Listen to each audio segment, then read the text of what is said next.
Hello and welcome to the Audio Epics Storytelling Podcast once more. My name is Domien and here is my lovely wife Eline. Hi. And we're having tea again. Me, I'm going for the potpourri again and I'm having La Vie en Rose. I'm going for the green tea with bear. I love it. Okay, that sounds good too. So, this week our storytelling podcast will be about... I have no idea, actually, what we're going to talk about this episode. We'd have to find something new, something cool, something original, perhaps. Any Original. ideas? Right, that's it. Let's talk about originality in storytelling. Right. Okay, so let's start our talk with a movie that's famous for being criticized for not being original. Avatar. Yeah, that's right. Yeah, people have called it Pocahontas in space, or a Dances with Wolves or Ferngully ripoff. Yes, lots of derogatory references to the Smurfs as well. For me, the story actually reminded me a bit of the movie The Last Samurai also, but especially Dune. There's a lot of elements in the movie that I recognize from Dune, actually. Now that you mention it. But I'd say, all in all, that this criticism is kind of overblown. No, it takes us to an interesting question. What is originality, really? Yeah, and I think that's where we should sort of start our discussion.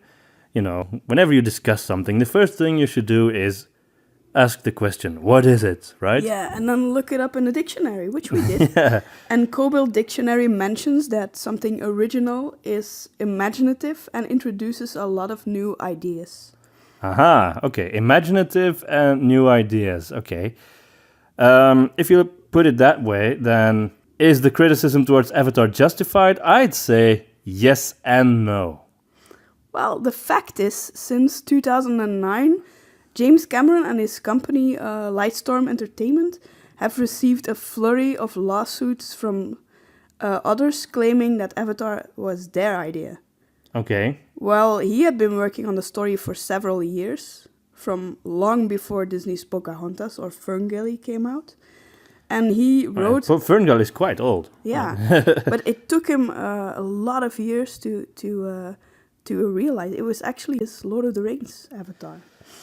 In fact, he in the end, he had to write a 45-page sworn declaration in which he once and for all laid out the details of how he came up with the idea. So, what I think is strange about this is, why would you want to sue someone whose idea is so terribly unoriginal, claiming that he stole this terribly unoriginal idea, his rip-off idea, from you? Well, let's not forget that it was extremely successful. Oh, it was a money thing. And yeah, I think that because same thing happened with J.K. Rowling and Harry Potter. She was accused of stealing ideas, etc. You know what? Personally, I think that in an age where most blockbusters are reboots of sequels, of remakes of existing comic books, you can't really complain too much about Avatar being reminiscent of Pocahontas or Dances with Wolves or The Last Samurai. Right. Actually, I think that's the reason why we saw it in the movie theater 6 times, right? Because it was really a period when there were a lot of stories that had been done, and this actually, when we saw the trailer, it looks actually like a very original fantasy story, which was, it had been a long while since we'd seen that. To me, Avatar, it's an age-old story. Yes, it is Pocahontas in space. It is Dances with Wolves. It is The Last Samurai. But you know what? Those are all classic stories. It's a classic story that's just been redone in a sort of, a new setting. And that's really what made Avatar original, was the setting, which was, in terms of design and in terms of, all the creatures and the language and all of those elements was very original and well developed. Exactly. I love the setting. There were a bunch of original elements in the story. Like, for example, the story starts with the twin brother. Right. He died Mm-hmm. of the main character, and he actually was trained to use this avatar. It was made up for his DNA, and they don't want to waste this project because it cost them a lot of money. So they actually sent the brother, who's a Marine, in space. Yeah. That's the first bump in the road, you should say, and I thought it was really original, a really original start of the story. And the music, James Horner's soundtrack is really, really great.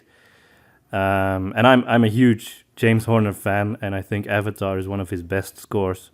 Oh, I love him too. Even though he does have recurring stuff. Yeah, like actually, we could talk about James Horner in terms of originality. James Horner is a very interesting guy because he copies himself a lot. Yeah. But he's got this unique sound, this unique signature James Horner sound.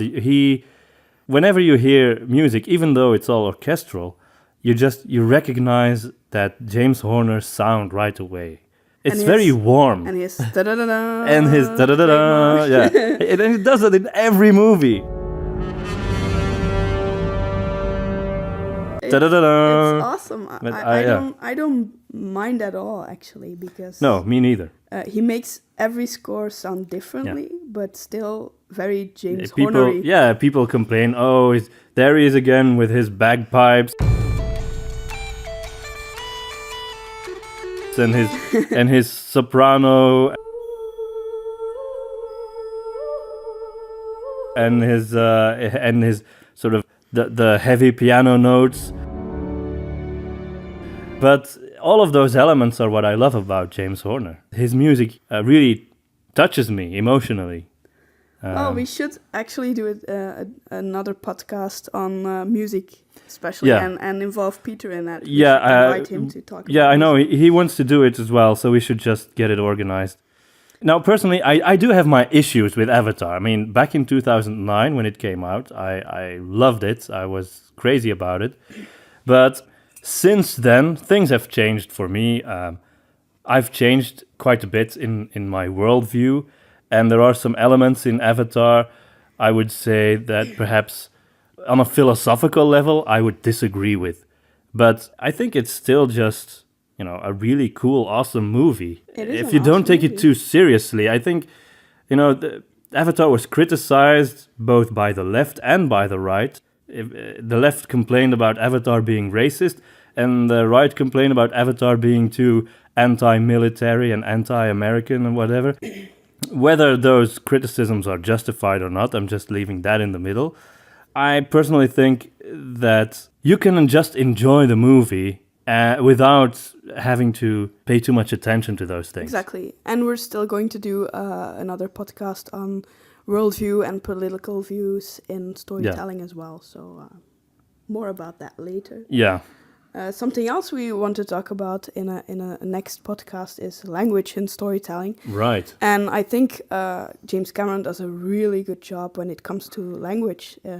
Both having studied linguistics. He hired a linguist to create the Na'vi language. But it was awesome. Yeah. And I didn't blame him for doing that because Tolkien was the first to come up with that. It's okay. It was a different language and it worked. And I think if people criticize the movie too much, I would just say, ni unka mitsuke.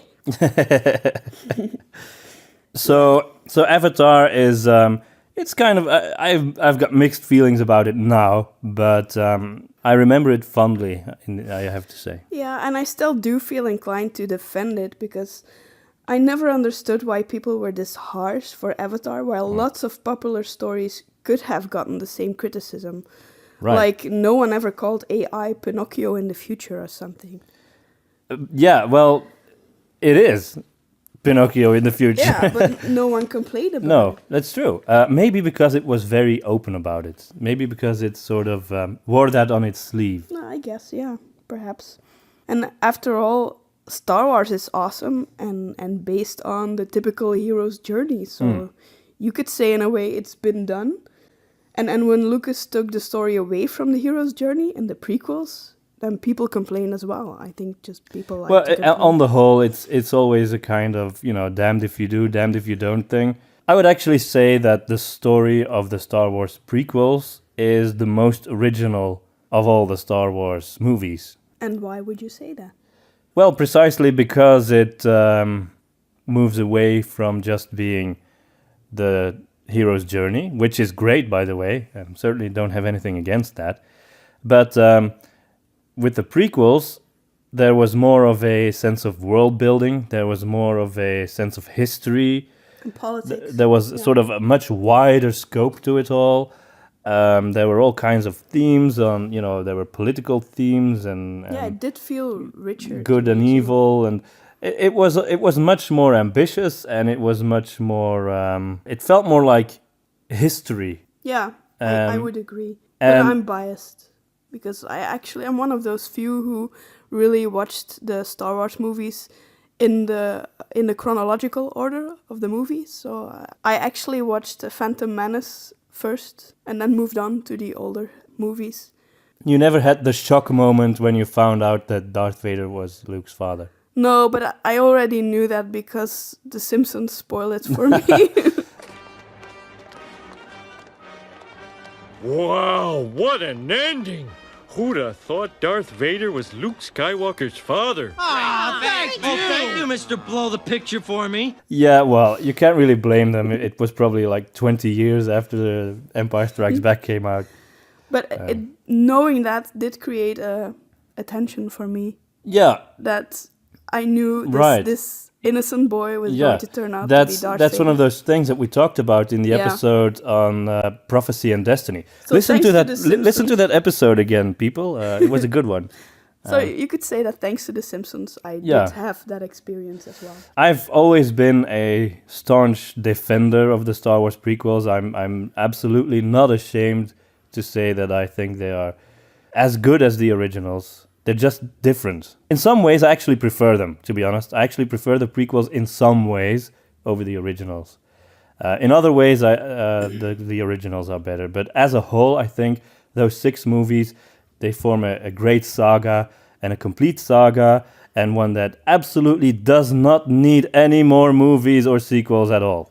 Yeah, and I never got the nostalgia goggles. And I would say my absolute favorite of all the Star Wars movies, not including the Disney ones, because I don't really consider those Star Wars movies anyway. Well, they suck. I would say my absolute favorite is Revenge of the Sith. Yeah, for me too. For me too. So, getting back to Yeah. other stories. We talked about in a former podcast, in several, I believe, a simple story can be a really good one. We gave Castaway as an example, I believe. That's not a very original story, right? A man who gets stranded on a desert island. Yeah, it's been done. It's been done, yeah, it's been done. So, yeah. But it was a great movie because of what they did with it, which is just, make it really immersive and having a great actor in it. And So, another example, The Hunger Games. We haven't talked about that before, right? no, there are a few things we never mention on this podcast. Like- One being Brandon Sanderson, the other being The Lord of the Rings, and then The Hunger Games we also never mention. Well, I don't hide it. I'm a real big Hunger Games fan. Really? Yeah. And everyone probably knows that the idea to the story came to Susan Collins when she was watching television. And she was actually switching between a reality program and a documentary about gladiators. And that kind of clicked in her mind, and she thought, wow. Right. And these are 2 existing elements, but it makes a very cool, actually a brilliant combination. So then that makes me wonder what's wrong then with Pocahontas in space. I think Brandon Sanderson said that when you combine 2 recognizable stories, that can be a very successful pitch to an agent. Typical one. Just saying something. Jurassic Park meets Aliens. Yeah. Why not? Have people capture aliens and put them in a zoo, and then the aliens escape for yeah, example. or a spaceship full of dinosaurs, perhaps. Like the Right. first Oh, Alien. yeah. Wow. Or maybe Pokemon meets Harry Potter. That's kind of how I imagined Fantastic Beasts would be, but it turned out to be something quite different, right? I wish it had been sort of Pokemon meets Harry Potter. I don't know. But I mean, what we got now, Fantastic Beasts, I really liked sort of the setting and the world building that they had, but the Yeah. story was a mess. The atmosphere was great. Yeah, the atmosphere, yeah. But the story, it wasn't about Fantastic Beasts, really. Nah, Not it was, really. It was. They were involved, And I but didn't care for the main character. not really. I was a bit disappointed too. But anyway, But, that's yeah, another story. story. So I guess, yeah, there's nothing new under the sun, they say. So it's been done, but you can do it in a way that's original because of how you combine elements. Yeah, right. So, why this obsession actually with originality? I think personally that this obsession with originality is something very new. We live in a culture today where ego, personality plays a sort of central part to everything. It's the age of copyright, it's the age of intellectual property, you know? And I know because I work in a library, in a law firm big enough to have its own library. And so I see a lot of intellectual property books and cases. And It's a big issue nowadays, right? oh yeah. I mean, there's a lot of money to be had for lawyers in IP. But you could wonder, all these copyrights and trademarks. And isn't it bad for creativity sometimes? I wonder. And also, it's sort of, I think it's, as I said, we live in the age of ego and personality. The artist is a celebrity, It's all about, the artist is someone you can put on a pedestal and look up to and admire. And in the Middle Ages, an artist was a craftsman, and it wasn't about him. Painters didn't sign their names under the painting back then, because it was about what you were trying to convey, which was usually religious art. And, you were trying to portray a story or a scene Yeah. from the Bible or from the life of a saint.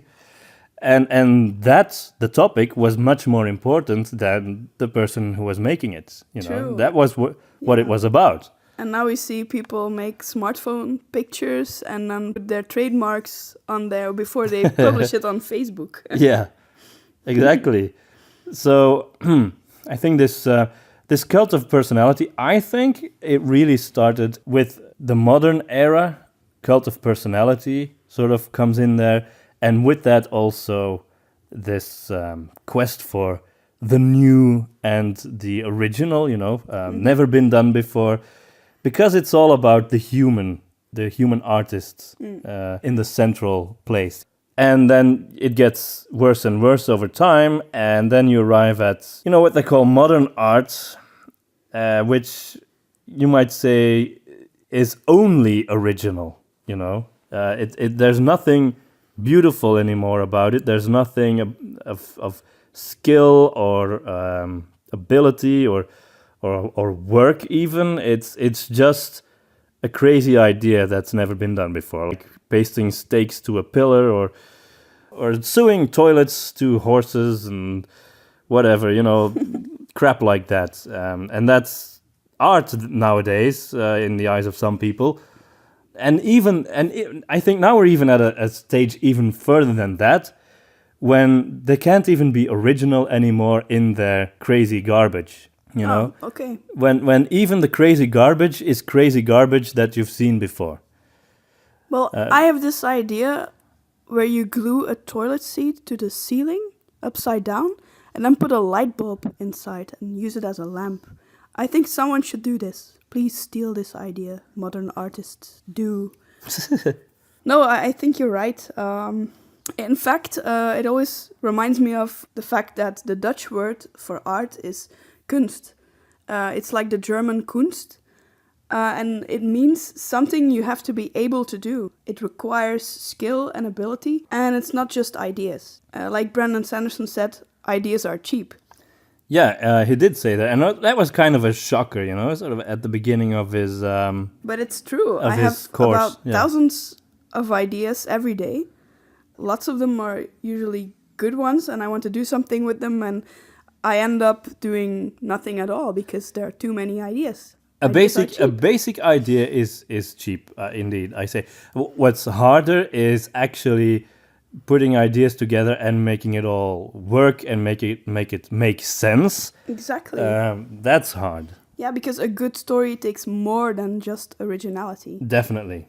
For example, you know, I was talking about earlier on in this podcast, I mentioned how I always defend the Star Wars prequels. I don't want to be too controversial here, but I'm going to be. I really have very little regard for the Disney sequels. I kind of liked Rogue One, that was good. Yeah. But the sequels, Force Awakens and The Last Jedi, I think are just garbage, especially The Last Jedi.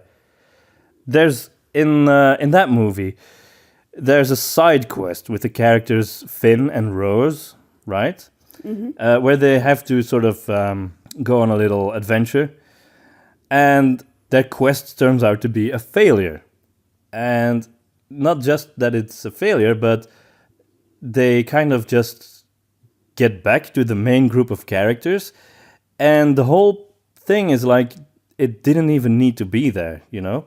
Right, Like yeah. it was an entire side story that didn't add anything to the plot. You could have just cut it out, and it would have. All it did was make the movie longer. Yeah, and introduced a couple of Yeah, characters. and it killed off a villain from the previous movie who otherwise played no part at all in this one. Mm-hmm. You know, they killed Captain Phasma, but you know what's. Spoiler. Yeah, but who cares? Because you know she's not a threat I in was this actually movie. I that was the only element of that side quest I really liked, because I thought this was one of the most stupid characters I'd ever seen. Yeah, in it's like my history. brother said.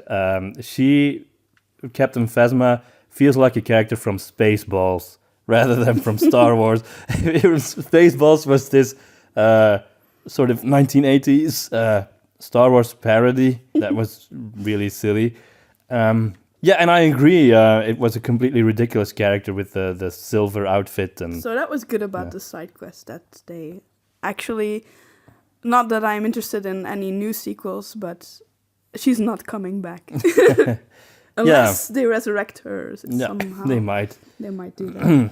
But yeah, tons of people have made videos on YouTube on why The Last Jedi is complete garbage. And, you know, you can watch any one of them and they'll explain it better than I can. But it's true. It is, and it's objective, you know? I mean, this is not a matter of taste or preference. This is just objectively bad storytelling.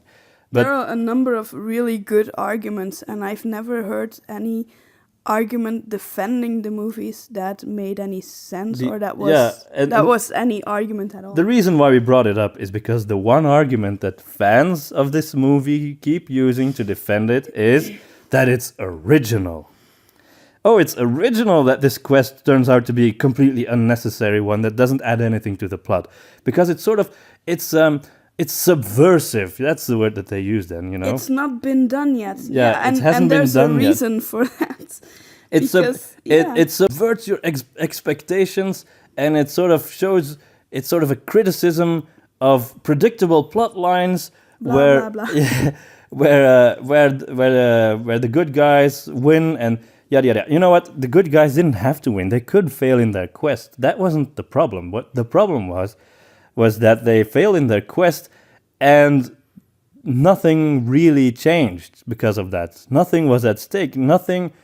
It didn't complicate matters. It didn't relate to the main plot. It was just a side story that they might as well just not have done. And that's easy to write. It's lazy to write. They just came back, and it was like, well, better luck next time. That's a good example of the argument of originality not being able to defend a story. And in modernism and even in postmodernism, but in a different way, lots of stories are based on the grand narratives, like the Bible, Ulysses, myths, legends, etc. And people never bothered with that. For example, James Joyce, Ulysses. And you have Peter Carey's My Life as a Fake, which is based on the Frankenstein story. And you have numerous others I will not talk about because I've had to read them for years. But what I did like about that is that people could take elements from grand narratives and create their own stories around them, actually trying to improve the original idea, what they called imitatio. I think we should still be able to do that with modern no, stories. I don't think that James Joyce was trying to improve on the original Ulysses. No. But I see what you mean, that they sort of incorporate these elements, or even base the entire story on Exactly, a classic and the story. structure, and it was definitely original. I always was kind of intrigued with especially modernist literature, but if I would read a book for fun, I would probably grab a more straightforward story that is more immersive. A lot of movies still do that nowadays, right? Take inspiration from these grand narratives, and it still works. I'd say Star Wars is basically that also. The hero's journey is one of the when you say grand narratives, what you mean is probably stories that have been with us for thousands of years. Or Yeah, that's actually what Tolkien did as well. Yeah. He took a lot of inspiration from myths and legends. Stories that are kind of part of our human makeup, because they run so deep, because they've meant so much for so many people for so long.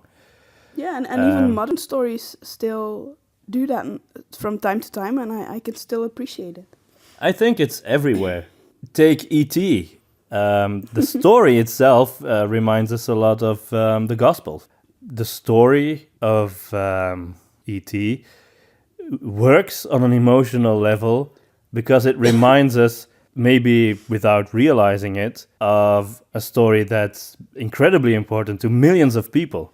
Same thing is true in the Shawshank Redemption, Andy Dufresne is basically also a Jesus figure. Perhaps even, I think, a more successful one than E.T. So we've been talking about what's originality and what's original and what's not considered original. So what would you say is an original story, Domien? Well, the first movie I always think of, and we've been mostly talking about movies this episode for some reason, but okay. The first movie I always think of when I think about something original is Up. Yeah. The Pixar movie Up. When I saw that, I thought this is the most original movie I've ever seen. Yeah, it's a very original story, although it has elements that have been done before, like always, like the never meet your heroes.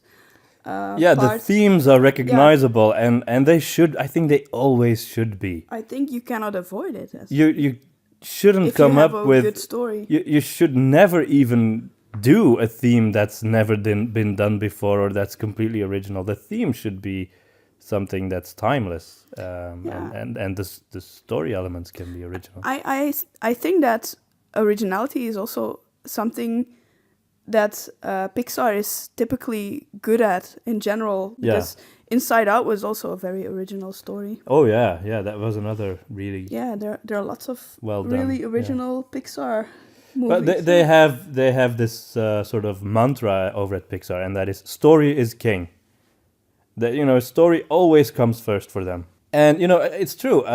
When you notice, I mean, they have brilliant animation, but what do you really remember of their movies? It's not how well animated they are. It's the story, it's the characters. I'm not saying that animation isn't important, but story is king. Exactly. Well, the first A story that would come to mind for me as an original one would be Up as well. So it's striking, really. Another really original story, I thought, when I was a teenager, but still, I guess, is Jumanji, which is kind of a board game fantasy movie. That's a very original idea, I think, yeah. Yeah, and later on they came up with Zathura, which was actually the same concept but in space. If you add in space, you always have. I can so imagine how that board meeting went. You know how the writer pitched it to the movie makers. You know, I can see him sort of, you know, going to the producer and saying, "I got an idea for a movie. It's Jumanji in space." And you told me it was from the same writer, right? I thought so. Yeah, it was. I thought it was. They were books first, and I didn't know that. To me, it felt like it was from someone else because I didn't really like Zathura. It felt like a B movie. Yeah. Because it didn't have Robin Williams, probably. Maybe partially because of that, but also because, you know, it had been done. Yeah, it had been done. I mean, you shouldn't be obsessed with originality, but when you do something that's exactly the same as what you did before, but then with one thing different. Yeah, right. Like when Dan Brown came up with this concept of puzzles and riddles and history. Yeah, that had never been done before. No, I mean he did have a unique combination, and you would say that his other novels would turn out to be boring and dull, but they did practically the same thing, but they were still different enough, and the twists were different enough. But then other writers tried writing Dan Brown-like novels, and they failed. He came up with the original genre of lying about history and turning it into a kind of techno thriller. And then there is Jurassic Park, which I think is a really original idea. Yeah, it's like a theme park versus archaeology, right? Every little boy's dream in a theme park, so that's double fun, that's double cool. It's just, you know, how many really tense movies were set in a theme park before? Not many, right? But wasn't there this Final Destination sequel somewhere? No, I mean, it's just such an original idea. You bring dinosaurs back to life and you put them on an island in a zoo basically, and then they escape and attack people. It's just a super original idea. There's nothing like it. Exactly.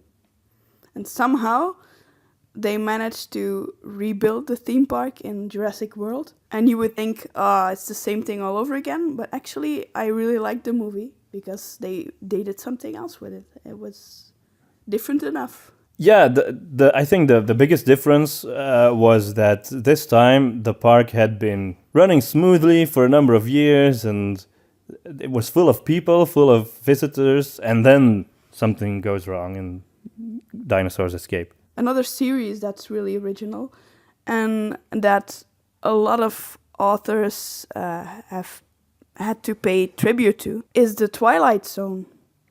Right. And we actually have this Canadian friend, Jack Ward, and we visited him in Canada. Can we mention his name?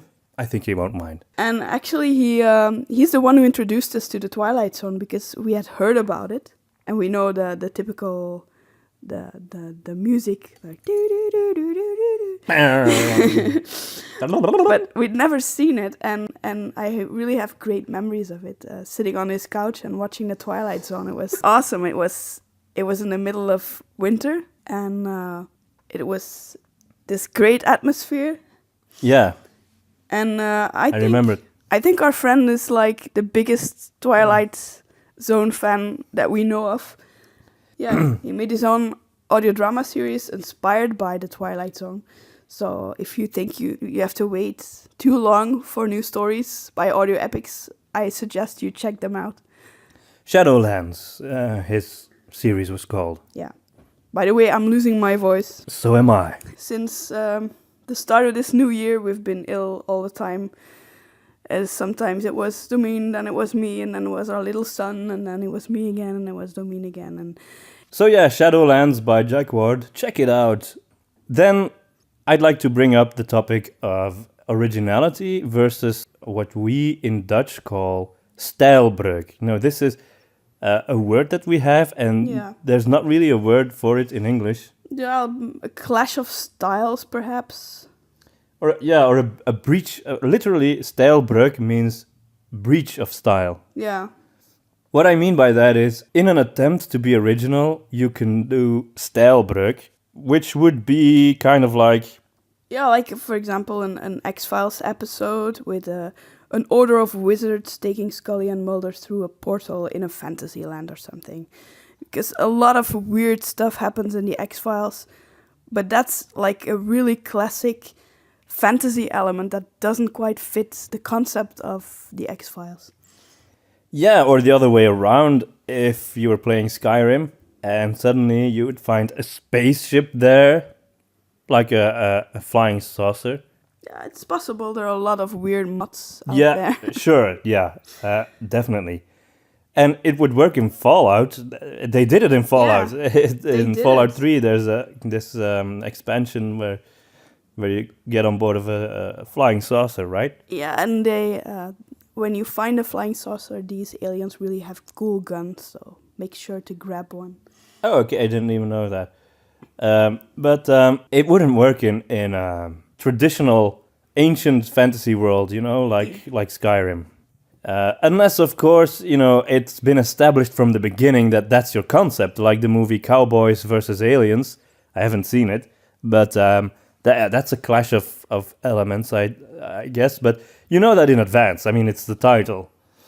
But I'm kind of curious about that. Me too. I haven't seen it, but if you start to, suddenly do something that really doesn't fit with what you were doing before, that's not good. Yeah, like what if by the end of The Lord of the Rings, they would not travel to the Grey Havens with ships, but they would take a spaceship? That would be really weird. Yeah, and then they'd stand on the shores of the Grey Havens and they'd say, "Beam me up." They white shores and then this calm atmosphere, and then suddenly the spaceship takes off. Yeah, I think the worst example that I came across would be, and I'm going to bash something that people like again. Yeah, I mean, there's always somebody who likes something. Yeah, I'm sorry. I mean, I don't want to be harsh and critical. I want to be positive and all that, but this needs to be said. Wizard's First Rule by Terry Goodkind was, I thought, a horrible book. And one of the reasons, several reasons, but one of the reasons why it was such a bad book was I started reading it and I liked it at first. It was classical fantasy. It felt a bit like Wheel of Time by Robert Jordan. Mm-hmm. Traditional, good old-fashioned fantasy quest. And it was going along its merry way, and then suddenly there was this near rape scene. It was almost a rape scene, but okay. And I thought, okay, that's kind of weird. It doesn't really fit with the rest, but okay. And I continued. And then halfway through the book, all of a sudden, the entire story stops for like 100 pages of hardcore S&M, basically. All right. That's weird for fantasy. Yeah, I mean, I guess it's a fantasy for some people, but and then there was this very gruesome scene in which a child is killed in a horrible way. Afterwards, it goes on, and suddenly there's this cute scene with a dragon, and and it's fairy tale land again. Wasn't this child's jaw kicked off or something? Yes. The child's, if I remember correctly, the child's jaw was kicked off. By the main character. By the main character. That's horrible. By the hero, yeah. Okay. Now, so anyway, I think that this is an example of something disgusting. stijlbreuk. This sort of almost fairy tale-like innocent fantasy quest stuff suddenly interrupted by really hard, gruesome, very, very R-rated stuff. Actually, what you just described is one of the reasons why I never was very interested in watching Game of Thrones. Because people kept telling us, "Oh, you're Tolkien fans. You should watch Game of Thrones. It's fantasy, and it's also fantasy, and it has a dragon, and it's fantasy, and it's the same people thing." just don't get. If you say that to us, you don't get why we like Lord of the Rings and Tolkien. It's not just because there's dragons and castles, you know. I mean, I like dragons and castles, but Game of Thrones is something completely different. Completely different. It's almost the opposite, right? Right. I was just thinking about someone who took improv lessons with me, who was not really into the fantasy genre, but he was really interested and trying to understand why I loved it so much. And then one day he told me, "Oh, I came across a story that you will probably like. It's you like this wee magical fairy tale stuff. I can fly, right?" And I really laughed out loud because the way he described fantasy was so charming. Yeah, it sounds like a theme park ride. And ever since I told Domien, we kind of made it a running joke. When we see a trailer of a new fantasy movie, we say, "Oh, it's this I can fly stuff." Well, some of it is, I guess. Peter Pan, for example. Okay, that was a side note. But yeah, I guess in Game of Thrones, They can fly in Game of Thrones is set in a kind of nihilistic universe where gruesome stuff can happen to anyone at any time. The world doesn't seem to have any meaning. There doesn't seem to be any sort of higher... There's no justice, right? There's no justice. There's no higher purpose to anything. It's kind of just a... It's basically the sort of very modern, nihilistic, atheistic sort of worldview in a mythical fantasy setting. So it's like bad people get rewarded, good people get punished and stuff, which feels really like random. Sometimes, because you invest time in a character that you really like, and then he's finished off. I couldn't keep watching that, actually. It's kind of, people say, "Oh, but the real world is like that," and well, I don't believe the real world is like that. But I mean, I know that there is injustice in the real world, definitely, lots of it. That's not the point. What I don't believe is that the real world is like Game of Thrones, where it's so bad, basically, that nothing good survives. It's kind of, it's like so.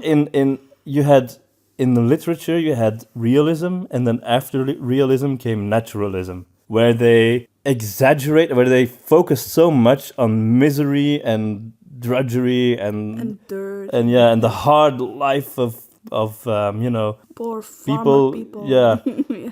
which was Belgium's favorite literary period. Probably, yeah. And in that whole literary stream, like I guess like in Game of Thrones, it's sort of, it goes too far in the misery parts. It's nothing but badness everywhere, and nothing redeemed. And even if you think that is what the world is like, and I don't, but okay, even if that's what you think, that's not what fantasy is for. I mean, why would you do that in a fantasy setting, Yeah, and I don't really like people saying Game of Thrones changed fantasy forever and for the good. I think that makes me sad, because I think the fantasy genre is unique and it's marvelous. And I would say that what George R.R. Martin does is something different with fantasy elements. Yeah. Fantasy should be about the age-old grand narratives, I guess you could say, or sort of the archetypal stories that are part of our human makeup. The stories the tales that really mattered. Yeah. That's what fantasy is about and should be about always. And if you try to make it about something else, you should just do it in a different genre, I think. And I guess this is also a good example of people defending the series by saying, but it's original because it's never been done before. And it's not because it's original that it works for everyone.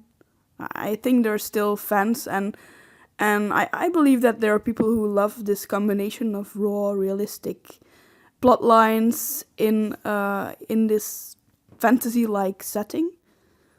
But it doesn't really appeal to me. I will probably never be a fan. Yeah, another thing that kind of bothers me a bit is it sort of reinforces this negative stereotype of the Middle Ages.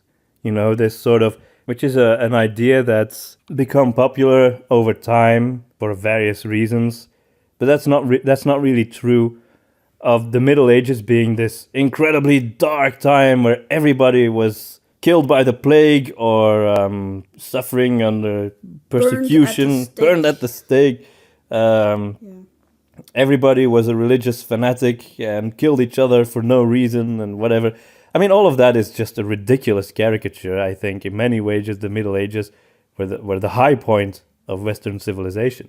But I think that a lot of especially modern stories start from that stereotype. So it's been with us for so many years, that stereotype in entertainment, that people can hardly imagine anything else. It's one of those weird things. It's kind of like how pirates have become this sort of a thing for kids. Yeah. You know, these days, when you think of a story about pirates, usually you think it's going to be something for kids. You know, and kids like to dress up as pirates, and pirates are funny, colorful people who say "arr" and who have parrots, and you know. But actually, pirates were real people who did horrible, gruesome things. You know, they were criminals, They murderers, entered ships, rapists. They stole other people's property, and But now they've got this sort of colorful and innocent image because of, you know, so many toys and yeah, our 2-year-old son loves them. He has bath toys with pirates, and he called them pizza at first. Now he calls them crab. I don't know where he got that idea from, but it sounds kind of similar. at first pirate was a pizza for him. It took us a while to figure that out, but he loves them. He loves them, while real pirates would probably eat 2-year-old boys for dinner. So I don't know about that, but well, let's move on to the next part. We wanted to talk about the fact that originality can be a stumbling block. yeah, in the creative process, yeah. Exactly. On a personal note, when I was about 6 years old, I wrote my first story, Alleen op de wereld. It's in English it would be Alone in the World, and it was about a boy who wakes up one day and his house is empty. His parents are gone. He leaves the house. All the streets and houses are abandoned. And it's about his journey to survive, to get food, the basic needs, and of course to find out what happened to the world that is empty and fix it. And as I was writing that, I still have it somewhere in a notebook. Actually, it has terrible handwriting because I was 6. I was only learning to write, and the sentences are really short because, you know, I was 6 years old. But the story was actually developed, and I remember being really proud of that, my first story, and telling my mom the title of it, and she said, "Oh, but that title already exists. The story's been written by Hector Malo." Anyway, I believe the story was translated in English as Nobody's Boy, And it did exist, and what it did to me was I was so disappointed when I heard that the story already existed that I stopped writing it. And even though it was a completely different story, because actually the English title, I think, is closer to what it's really about, the story. So another example is when I was 16, I had started writing a fantasy novel. I got really far with the idea. It was practically finished, at least in my mind it was. It still needed a lot of brushing up though. But then I watched the first Narnia movie. And in my story there was this scene where the main character uses a wardrobe as a portal. And people who know Narnia know that that's what brings the children to Narnia. By stepping into a wardrobe, they get into Narnia. And when I watched that, I was like, oh, it's been done. And I stopped writing again. It's really too bad because, again, look at Star Wars. Spaceships, been done. The naive farm boy who has to become the hero. The princess who has to be rescued. The Dark Knight. It's all been done. I know, it's just to illustrate that the importance that people attach to originality can really be a stumbling block when you're writing. To me, it was really discouraging because I had this misconception that if I wrote a novel or a story, it should be original. And I thought being original meant that there was no point in the story that had already been done. Not a single scene. Whoa, imagine if you can do that. It's impossible. Yeah, I don't think anyone's ever done it. I actually realize that now. But it took me a while. By the way, there's a lot of noise outside in the street. There's some kind of party going on. So if it bothers you, dear listener, there's not much we can do about it. Sorry. It bothers us too. Yeah, it bothers us too. I think they moved Tomorrowland to our backyard. They did? Okay. It's kind of small though. Okay. It's our neighbors okay. Too. We don't have one. Anyway, since it's confession time, for me, I wrote, this goes way back, when I wrote the first version of Witch Hunter. So if you have listened to our stories here on YouTube or the podcast, Witch Hunter, as it is now, is a 13-hour dramatized audiobook. But originally, when it was first written, it was a 3.5-hour audio drama. I remember that. Yes. And I had written that way back in 2007, 8, 9. It's 7, I think, because I remember it. Okay, wow. Yeah, and then it took a long time to make the audio drama. And then afterwards, I wanted to completely redo it. And I first started redoing it in Dutch. And then I thought, this is stupid. I should do it in English. And I started over in English. And so anyway, the point is that that Witch Hunter has been with me for a very, very long time. And I remember when I'd written that first version, I watched the trailer for the movie Solomon Kane. And I thought, wow, this is about a witch hunter, and it looks kind of cool, this movie. But I kind of felt like, it's been done. Somebody else has done this. I didn't know that Solomon Kane had been around for a long time. That it was written by Robert E. Howard back in the the 30s or something. So you thought you had written the first story in which the main character was a witch hunter? Well, my inspiration came from Warhammer Fantasy, from the role-playing game, especially, where in the world, in the setting, there were witch hunters, and I loved the art for that, and I loved the whole aesthetic, etc. Yeah. And that inspired me. I had no idea that it had already been done with a main character like that in a serious story. And so I felt a little bit threatened by that. But then I saw the movie and I really liked it, but I also saw, okay, this is something very different. And then a few years later, there was actually a book called Witch Hunter, which was in the Warhammer setting. It was a Warhammer fantasy book, and it was called Witch Hunter, and it was about a witch hunter. And he had the same hat and everything. And then I thought, okay, now this really is close to my story, and isn't this a bad thing? And so I bought that book and I read it and I liked it, but it was a very different story and a very different witch hunter also. But it still turns up more often in the Amazon search results, sadly. Well, it is Warhammer. I mean, it's kind of normal. It's published by an actual publisher. Yeah. But so yeah, those things sort of, they also made me less motivated to write, to work on this story, because it kind of makes you feel like, people are gonna think I'm just a copycat, and there's nothing special about my story. But you should kind of get over yourself. It's often a matter of people will think that, while I think it's possible that lots of people get the same idea. It's just a matter of who comes up with it first. Yeah, and the truth is that we get a lot of comments on YouTube from people saying, wow, is this a Warhammer fantasy story?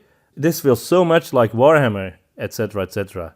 And yeah, I was inspired by Warhammer, by the aesthetic, etc. But it's a different setting. While it's similar in feel, I would say it's also different enough. Yeah, so the main character, the witch hunter concept, was actually inspired by the character setup in the Warhammer fantasy roleplay. But another big inspiration for you was the Antwerp Cathedral as well, right? Yeah, absolutely. I'm from Antwerp, and the cathedral there is my favorite building in the world. I have a kind of special attachment to it. It's kind of hard to explain, but I do. And apparently one of the architects was also a man named Domien. Funny fact. Yeah, fun fact. So yeah, and just the whole aesthetic of Gothic cathedrals, and these sort of tall houses with step gables, and it's just the whole feel and the whole atmosphere. Just something about it really, really hits me. I really feel something with when I see that, and I wanted to basically, for me, all the stories that I write start from atmosphere, a sense of a location, or a time, or a place, or something that puts me in a certain mood, and I want to convey that mood. I actually think that often when we experience a story in any medium, we assume that the author found inspiration here or there. We immediately think of other stories that it reminds us of, but it might very well be that you're thinking of a story that the author has never read. So I think we often assume things about the author's motivation or inspiration that's not really true. And talking about our own stories, when I listened to the Will of the Woods for the first time, the Dutch version, because we kind of worked on the English version, the two of us. But when I listened to the Dutch version of the Will of the Woods, the story reminded me of Beauty and the Beast and also of E.T. So I figured that those were your most important stories of inspiration. No, they really weren't. So tell us what really inspired you to write the story. It's a long time ago, but I seem to remember that I was walking in a forest and I saw a particular tree, and it sort of stood apart, and it was dead. But there were all these giant mushrooms growing on the bark, and I suddenly imagined lots of little windows in the mushrooms, and I imagined little creatures living in the mushrooms and inside the tree. And I thought that was really cool. I just thought it would be really atmospheric and cool, that sort of location, and that did something. And another major thing was there was a book that I was browsing in. It was a bunch of fairy illustrations by Alan Lee and Brian Froud. And I thought, yeah, this sort of world that they depicted with their illustrations in that book really appealed to me. I wanted to do something with that. Then I was listening to the score for the movie The Village a lot, which really sort of evokes the woods, and yeah, my voice sounds strange. And then there were also the animated films of Don Bluth. I was a very big fan of those. That was a big inspiration.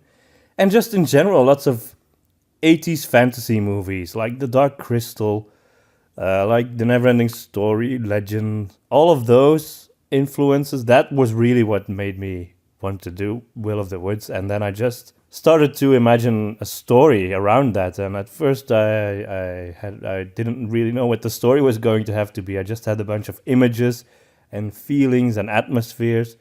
And then I started to come up with the story. But I never was really very conscious of Beauty and the Beast or of E.T. while I was writing it. Okay, well, I think lots of stories, even the ones that are really original in that sense of that they are new and fresh, many of those stories are still inspired by lots of other stories, even on a subconscious level. So I don't think there's any story that's original that has not been influenced by anything or any other story at all. That just doesn't exist, I think. There's nothing wrong with being influenced by other things, I think. Yeah, maybe this is a good spot to conclude our podcast. We found this quote by C.S. Lewis. Even in literature and art, no man who bothers about originality will ever be original. Whereas if you simply try to tell the truth, without caring twopence about how often it has been told before, you will, 9 times out of 10, become original without ever having noticed it. And once more, good old Jack says it better than we could. I think we can conclude that trying to be original can be a burden, really. It can be a stumbling block in the writing process. So if you get too obsessed with it, it could make you insecure and make it difficult to continue writing, or even make your writing worse. So you shouldn't get too obsessed with it. Mm-hmm. A second conclusion we might draw is that a mix of popular existing story elements in a new way can actually be original. Yeah. Whether Avatar was or not, definitely there are countless examples of stories that are really just, at the core of it, basically a combination of famous elements. And that are really, really popular. And they're really popular. They really work. And finally, I think all that really matters is, does the story feel fresh to the audience? I mean, it shouldn't feel stale and overused. I mean, that's bad, obviously. You don't want it to feel like one big cliche or a series of cliches. It's not necessary to be able to brag about your story has never been done, this is completely new, blah, blah, blah, No, that's not what it's about. It can be cool if you're the first to come up with something really original. But I don't think it's a sure ticket to popularity if that's what you want. If you want people to really like your story, it depends on a lot of different elements, I think. Yeah, it's not even a ticket to having something good, which I think it should be your number one concern, is do something good. I think the best thing you should aim for is trying to do something that is somewhat innovative, somewhat refreshing, or sort of something that evolves the particular niche that you're in. For example, if you want to do a supernatural YA romance story, a lot of that has been done, of course. But what can you come up with that makes your supernatural YA romance story a little bit fresh, a little bit different, something that makes it worth reading amidst the tons of others that are out there? Right, there are actually a lot of fans and readers looking for a very specific genre, like the werebear romance books were suddenly a big hit. Apparently there are teenage girls really looking for werebear romantic stories. So what makes your werebear romance different from others? I don't know why we're talking about romance novels, but yeah. For me, I think it's funny that it was a big hit on Amazon. Yeah, it's so weird. That's why I keep coming. Yeah, it is very strange. But I think there's an audience for it, and Maybe Yeah. you can be original within the very distinct subgenre of Yeah. werebear romance. If at all possible, you should just write what you wish there was more of. I guess that's kind of what every artist or storyteller does, is just try to create something that you would want to see, that you would want to read and enjoy. But you find that there's just not enough of it. Right. So in a way, that's actually the conclusion of all our podcast episodes. So copy paste, copy paste, copy paste. Is it? Have you mentioned this before? Yeah, I think so. It's been done before. I thought this was an original episode. Nah, it's been done. Oh, okay. Well, then next time we'll come up with something completely original. And in the meantime, we hope you've enjoyed this episode. If you have any comments, please write them in our YouTube comment box. Actually, we're really curious about the stories that you've experienced in any medium that you thought were particularly original. So if you want to share that in the comment section, that would be really nice. We're really curious about that, and we're always interested in discovering new stuff, of course, because we don't want to talk about the Hunger Games and the Lord of the Rings all the time. That wouldn't be original. Yeah, exactly. No, yeah, it's true. I actually managed not to mention Tolkien too much today, right? Yeah, you did well. All right. Thanks for listening. We hope you enjoyed this episode. Stick around on our YouTube channel or our podcast. Listen to our stories if you want. Witch Hunter, The Will of the Woods, and The Beast of the Western Wilds. You can support us by purchasing our stories from Bandcamp. If you do that, then you get to listen to the entire story without interruptions. And you can also read the books, which you can find on Amazon, amidst the tons of other Witch Hunter books. And we look forward to talking to you again. Bye. Bye.